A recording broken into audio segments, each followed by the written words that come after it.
Les récents échecs d'Erling Haaland lui ont valu une critique sérieuse de la part de Roy Keane. L'ancien joueur de Manchester United en a encore plus.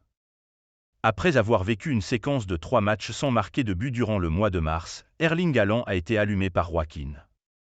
Ancien de Manchester United devenu consultant, ce dernier a lâché à l'antenne de Sky Sport « Je pense que devant le but il est le meilleur du monde.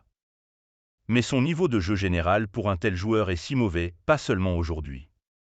Il doit s'améliorer. On dirait presque un joueur de Ligue 2 des 4 anglaises. C'est comme ça que je le vois. » Une critique à laquelle l'offensive de Manchester City a répondu par un but le 6 avril dernier face à Crystal Palace, 2-4. Mais pas de quoi faire changer d'avis Roy Keane. Le bouillant irlandais a donc confirmé son affirmation initiale, cette fois lors d'un épisode de l'émission Stick to Football brought to you by Sky Bet. Et il a répété presque mot pour mot son analyse. Je ne vois pas ce qui pose problème.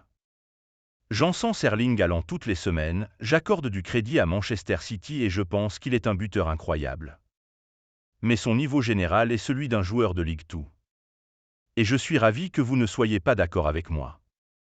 Je n'attends pas à ce que les gens soient d'accord. Réponse attendue.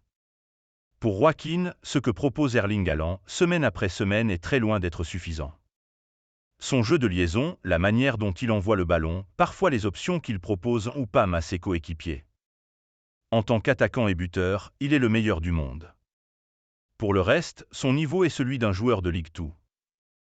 Une attaque franche, répétée par le consultant qui n'a pu être que conforté dans sa vision des choses après la performance décevante de Haaland mardi soir face au Real Madrid. Durant ce quart de finale aller de Ligue des Champions disputé par Manchester City sur le terrain des Merengues, le Norvégien a été transparent. Et si les Citizens ont réussi à repartir de Madrid avec un match nul, 3-3, c'est notamment parce que Bernardo Silva, décisif depuis plusieurs semaines devant le but, a encore trouvé le chemin des filets, imité par Phil Foden et Josko Gvardiol.